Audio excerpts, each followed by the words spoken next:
everybody.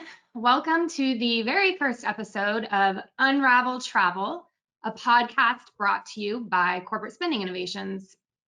We will focus on the travel industry from a corporate perspective, and we'll also focus on payments and what payments are doing in travel and how they're being used, what new innovations are out there, what challenges are out there that corporates are facing and even suppliers are facing.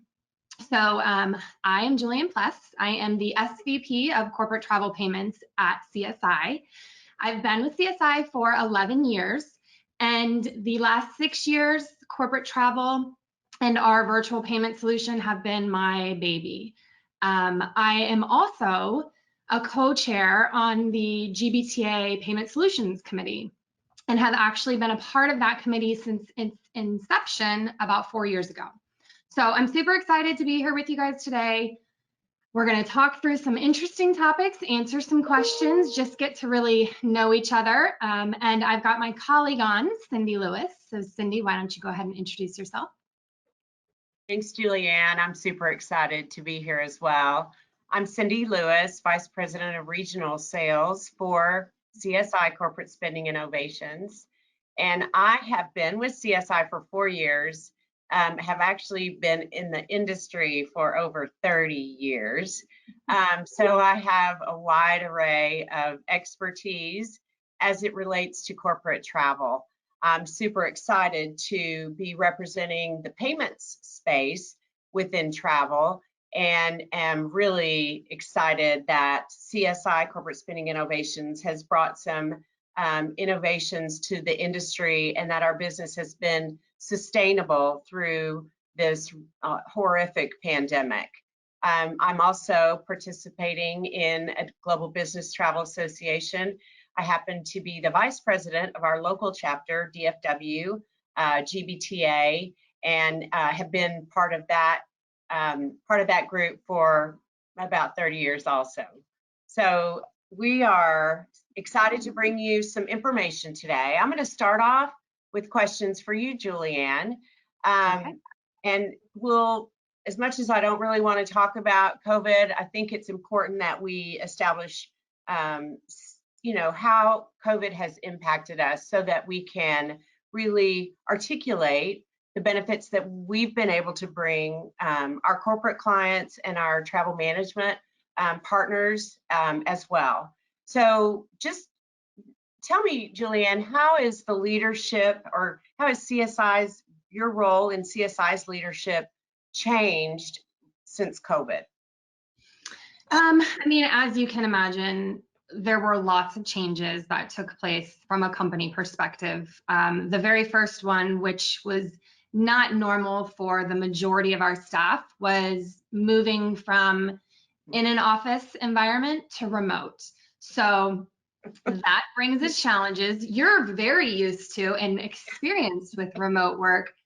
My team was not, as well as the employees at CSI were not. I will say we had a phenomenal kind of business continuity committee that really helped make sure that we moved everyone without a hitch. So migrating computers and phone lines and ensuring everybody had proper Wi-Fi connectivity, and then setting up daily communications, daily stand-ups, morning meetings, afternoon meetings, touch bases with the teams.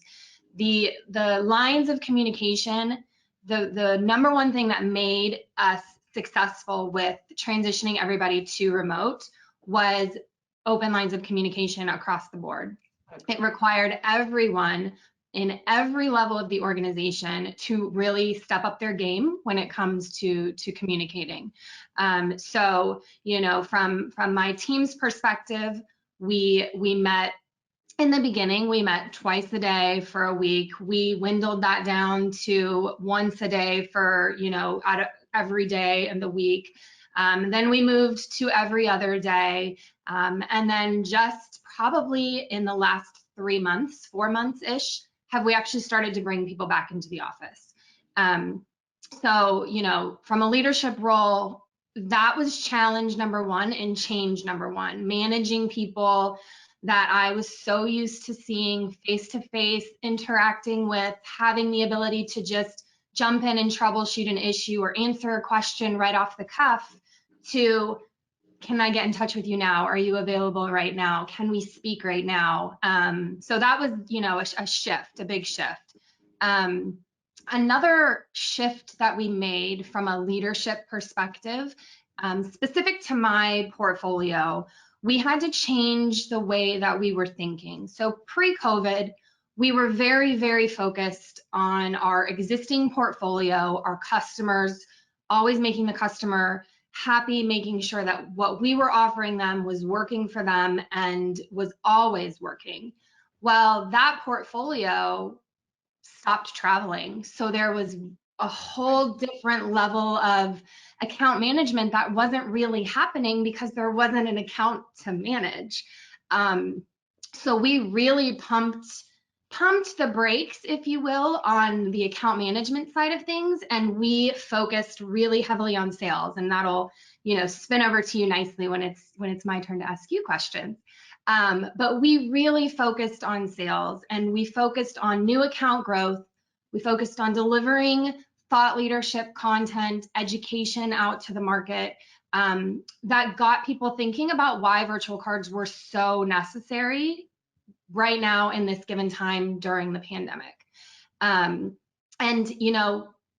to do that, to make that shift, it required that my team had to jump in and help. So they had to become fluent in the sales process. They had to jump in and support sales processes. And they also had to take the time when they weren't managing accounts, doing the normal day-to-day maintenance, of thinking outside of the box and being innovative and creative and thinking of things that we need to be doing to our product now while we can, while things are slower. And the way that they did that was by listening in on sales calls and listening to what was needed and what was being asked of and what challenges customers were bringing to us or prospects were bringing to us. That helped us evolve a pipeline and a roadmap for future enhancements that make the product relevant during COVID times. That's great. Thanks for all of that elaboration. So let me offer the same question and switch it up a little bit.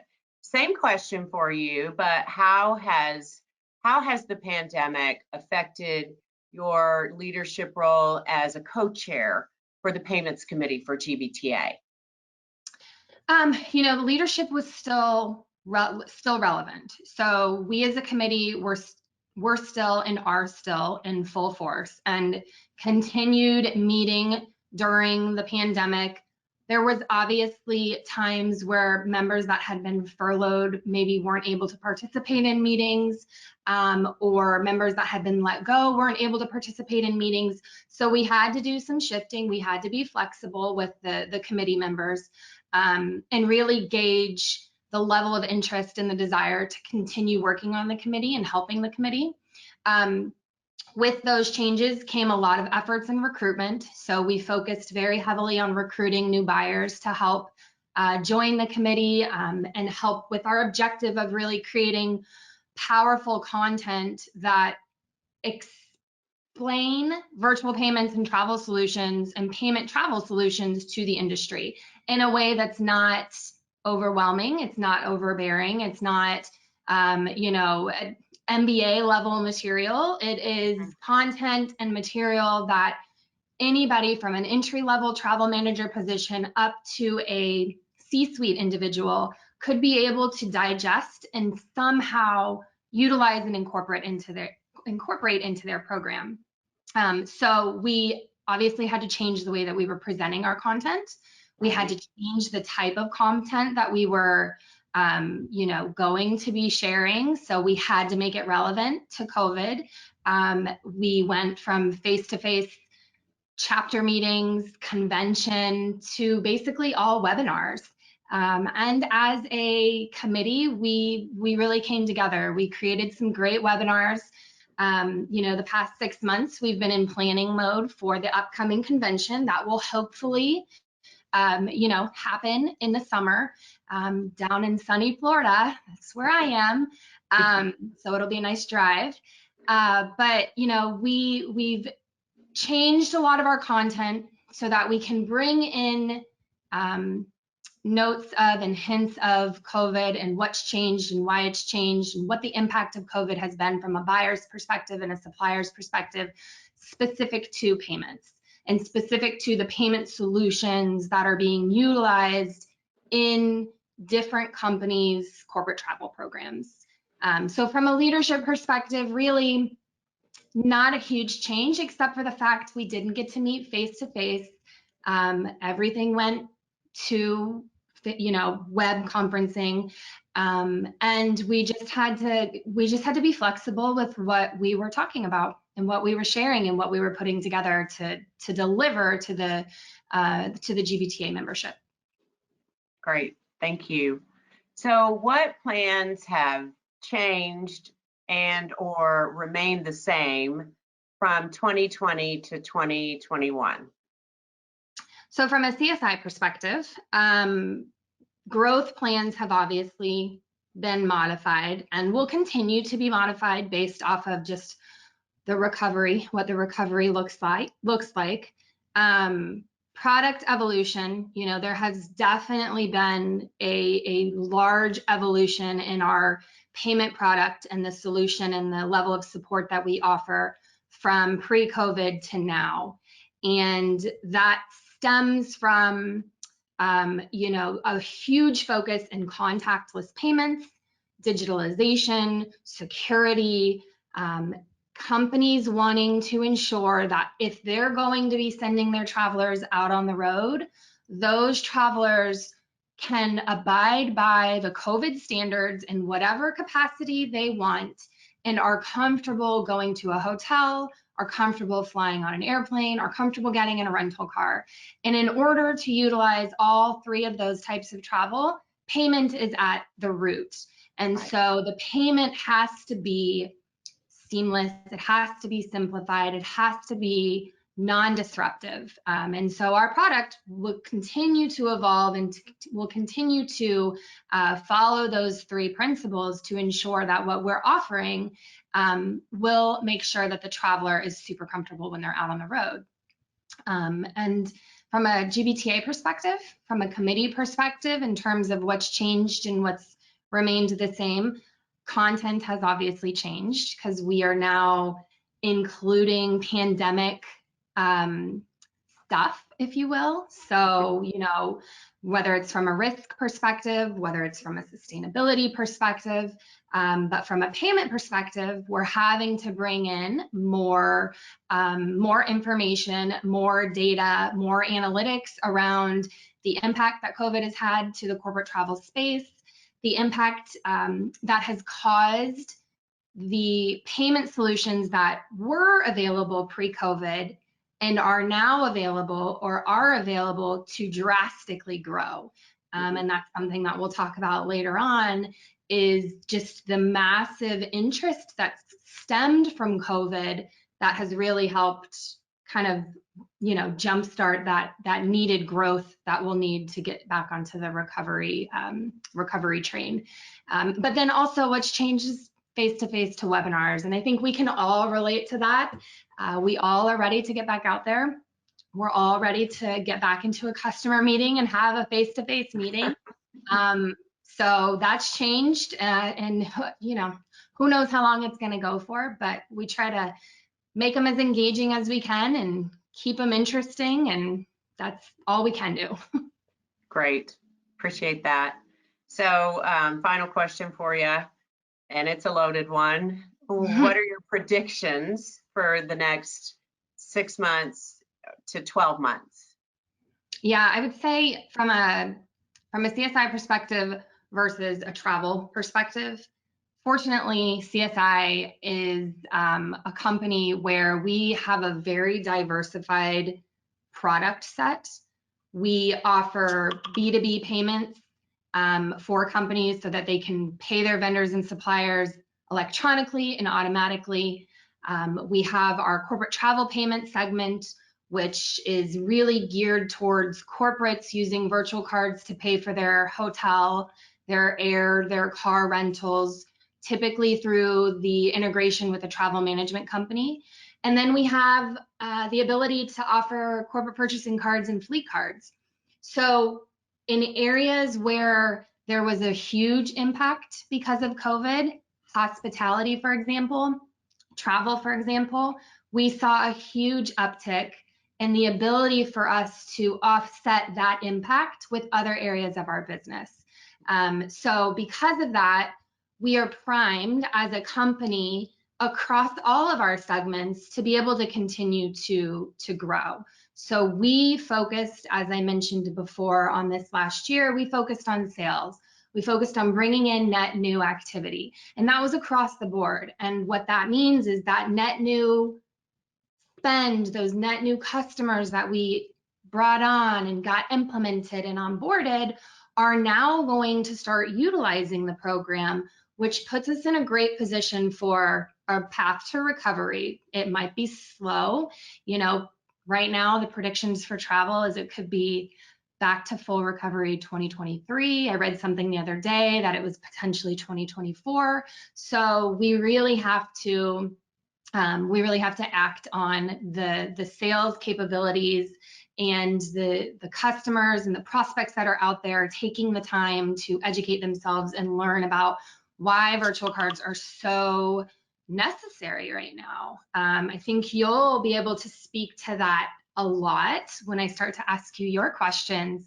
And from a travel perspective, you know, people are getting back out there. The essential business companies, the people that are out there that have to be traveling, they're doing it and it's happening. It's just not as much as it was before. And, you know, it's going to take time.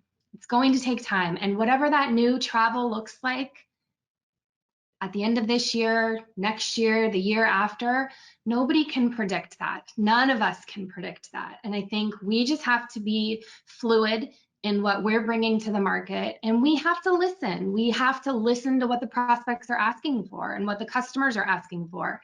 And we need to determine if that's what they need and that's what they're calling for, then do we make adjustments and do we modify our products so that we can accommodate this customer or this prospect that will hopefully in turn result in more customers and more prospects needing the same thing. Great. Well, thank you for your responses. Also, thank you for your leadership at CSI as well as within GBTA. You're welcome. So now it's your turn, huh? I get to ask you some questions? Sure. Okay. Why don't you start with telling me a little bit, since I mentioned the word sales so much in my time, why don't you talk about how your sales strategy has had to change, what impact your strategy, what impact COVID has had on the strategy that you use when selling? Great question. And most of my answer does mirror yours. It's been super challenging as it relates to sales from someone who's been selling face-to-face for so long. I'm desperate for that face-to-face, and you've heard me say more than a dozen times, I miss my suitcase and I miss traveling. So from my perspective, our sales strategy obviously had to shift as it relates to non-face-to-face, non-traveling relationships. So the relationship perspective, which is so important in sales, now has a camera and a phone and lots of email communications that are components of our overall success in sales. And so for me, that really means patience. It also is critical to our success that we really listen to what people are saying. Instead of anticipating what people are saying, we just have to listen, because I think that while we're selling the same product, we're not selling it in the same way, and people are not buying in the same way that they have in the past. We're super fortunate at CSI that our virtual card solution or contactless payments are critical to the overall success of travel as it relates to the sustainability of our industry. So, so fortunately, our sales continued, and in fact, from my perspective, really increased more than I would have anticipated during this pandemic. And the reason why is that people, corporate clients and travel management companies as well, had time on their hands to look at implementing programs that may have been pushed to the back burner in the past because people were so focused on the actual travel itself. So what that allowed us to do is to revisit some corporate clients that we had, called on in the past, and also work strategically with our TMC partners to make sure that we are doing the best selling that we possibly can. Our selling has changed significantly, is the bottom line, to respond to your question. And it also has been a huge team project that in the past I would sell and turn things over. We're all selling right now, and there's less to turn over, or the turnover to our account management team is maybe postponed a little bit. So lots of different shifts as it relates to sales, and primarily, I think the patients involved in our communication together as a team at CSI, internally as a travel team, and also the patients that is related to, the changes in contacts. People have been furloughed, their jobs have changed, and so the relationships that we've built may be needed to change because there are new contacts, or those buyers have shifted. So that's my long answer to your short question. That was good. Have you found that in the process of selling in the last year, the demographic or the type of company that you're selling to has changed? Are there certain industries where, oh my goodness, you offer virtual payments? Yes, sign me up, as compared to pre-COVID? For sure. So the standard corporate traveler is different. The travelers today are healthcare related, construction related, oil and gas, some of the industries that maybe weren't our primary focus in the past. That's completely shifted.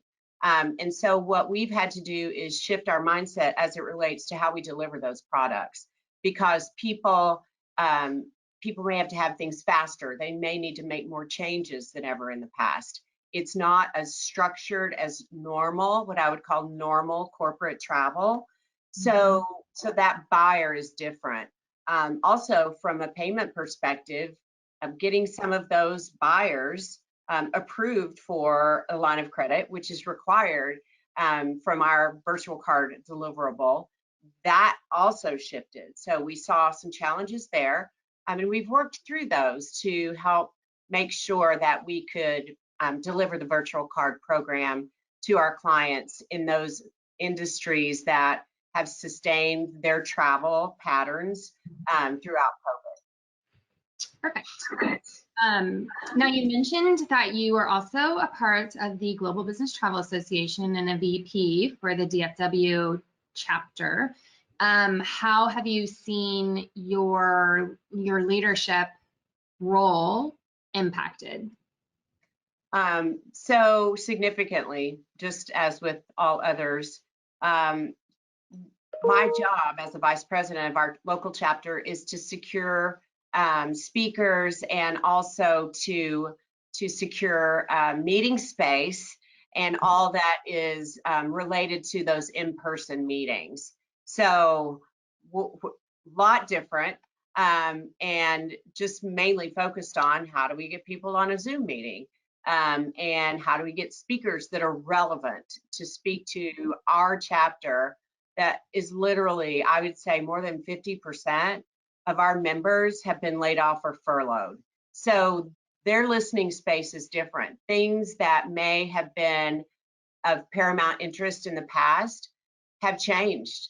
And it's very important to our members that we continue to focus on, educational sessions that help people find jobs, redo their resume, improve their LinkedIn profile, those kinds of things. Also, motivational speakers to help people really, stay focused on the positive things in this crazy, crazy world. So from a leadership perspective, the focus has been on making sure that we're talking to a broader audience of people that do have jobs and don't have jobs. Also to make sure that we're providing topics that are engaging, because we're not face to face sitting next to our friends. And that social time that's always been so important to Global Business Travel Association over the years. So I have an off the cuff question for you, one that we did not plan. For the last year, and you're used to working remote, so having an office and a space in your house has been great. What challenges have you had with it? Has anything been different than what working remote was like before, pre-COVID? And what do you do every day for yourself to kind of center yourself and get yourself balanced and focused and ready to take on whatever the day is going to look like for you? Whoa, Bella, you've heard me say that before. That's my dog back here that is very much a part of my business world, whether my door's shut or open or whether she needs to go out. It's funny that our pets have gotten so used to us staying at home that they have become more needy, like your children, I'm sure. But to answer that question, it's been super challenging. The number one challenge was sharing my space with my husband. And at the beginning, I was, kind of baffled about what to do with this person in the other room when I'm used to having the space in my home to myself. But that was probably the biggest challenge. I also had a great opportunity in the past. We had a small space at WeWork, so I had the opportunity to go into the office if I needed to. And that social time, I realize now, was super important, and I really miss that. I miss my suitcase and my travel desperately, but I have learned how to cope at home, making sure that I get out of the space every day. So whether that's a walk or a workout, for me, it's always a lot about exercise. But for me to be in the right headspace, I need to have had taken care of myself, make sure that I stay on a schedule too, so that I have that discipline to stay focused all day long and not get distracted with laundry or whatever else that could be done at home. The other thing that's paramount to me is shutting down. So sometimes I find myself, one more email, one more thing, and then I look up and it's 6:30 or 7 o'clock. Gosh, I haven't cooked dinner or done anything to prepare for the evening. So I really try to make a conscious effort on shutting down and staying focused on a 9-hour business day rather than a 10 or 12.